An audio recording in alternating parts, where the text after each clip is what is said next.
Hello everyone, welcome to this channel. My name is Ernie. Today, I will show you how to flood mapping using Sentinel-1 SAR data, and we will use Google engine for the process. First, you should sign in this platform, and after sign in, you can go to the code editor, and in the code editor, you can write your code here and do the processings in this area. And first, for the first step, you should define your ROI. Today, I will use my ROI from Indonesia, the Mark Regency. And as I mentioned before, that we will use data from the Sentinel-1. Just write in this part, and if you want to know about the Sentinel-1 SAR data, you can write in the description menu. There is so many informations here, and this data is already the thermal noise is already removable, and the radiometric calibration is already done, and terrain correction using the SRTM 30 is already done. So this data you can use without do this all step. So what is this a sentinel? Sentinel is a radar developed by ESA.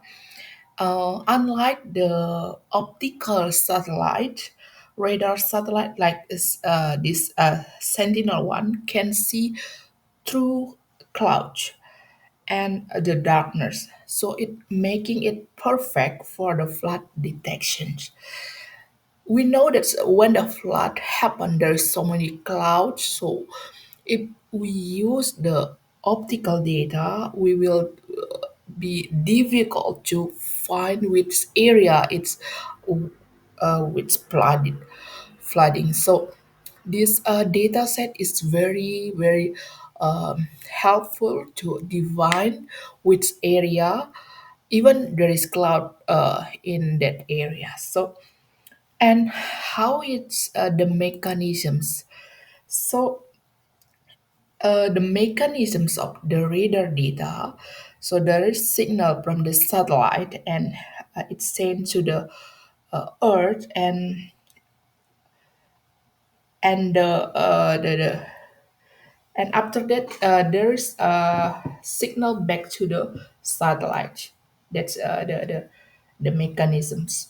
So there's difference between the smooth surface and the rough surface. Smooth surface like the water, the signal comes from here and it will be go there, so there is no signal back to the satellite, or there is no signal captured by the satellite. So the image, it will be showing a dark or a black.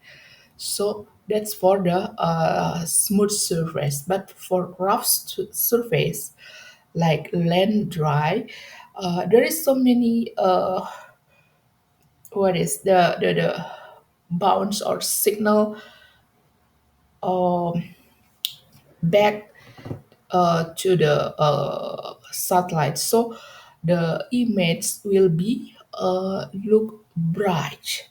So because of this difference between the water surface and the land dry, we can identify which area is a flooding. So that's the logic of this we will use. So back to the Google Earth engines and just import it. And so, and after that, after you define your ROI, you can add to the window with this code. and make it as a center object. Okay, and then run it. After a few moments, your ROI will be showing. So what is the step for flood mapping? For flood mapping, I will do this a 5 step. First step is I will load the pre and post when the flood happen using the Sentinel ones, and after that I do the speckle filter because one of the challenges when we use the Sentinel-1 or radar data is there is so many speckle in the image, so we should do the speckle filtering.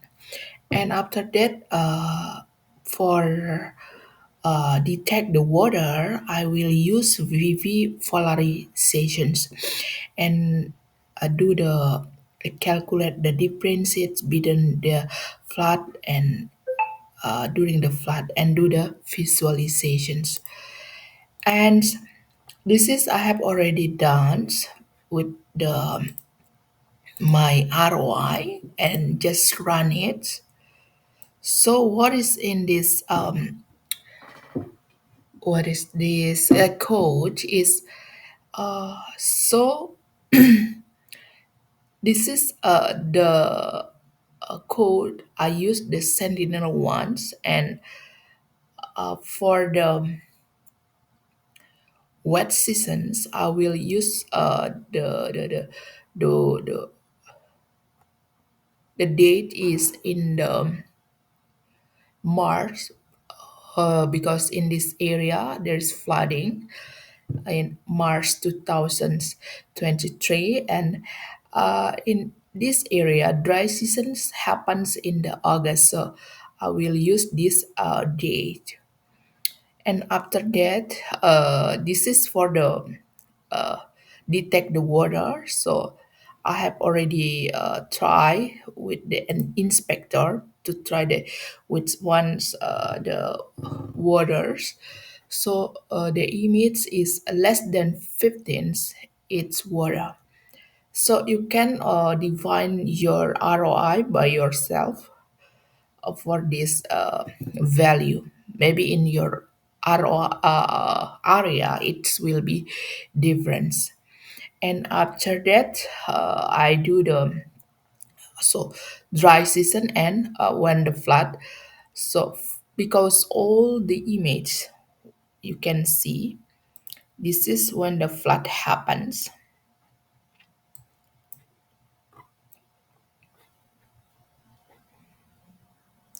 So area that's look black image, it's indicate the water. So when the dry season, so here there is no water. So the area, all the area when the flood happens, subtract with the when the dry season, it's mean a flood. So this is the flood, the area it's flooding.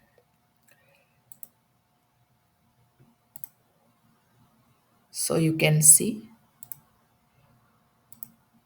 this is when the flood happens, and this is when this area showing dry. So here we can see that there is no water by fish. We can see there is no black image in this image. So that's maybe from my side. I hope you can learn something from this tutorial. And if you need a coach, you can comment, and I will share for you in the comment. Thank you very much, and see you in the next video.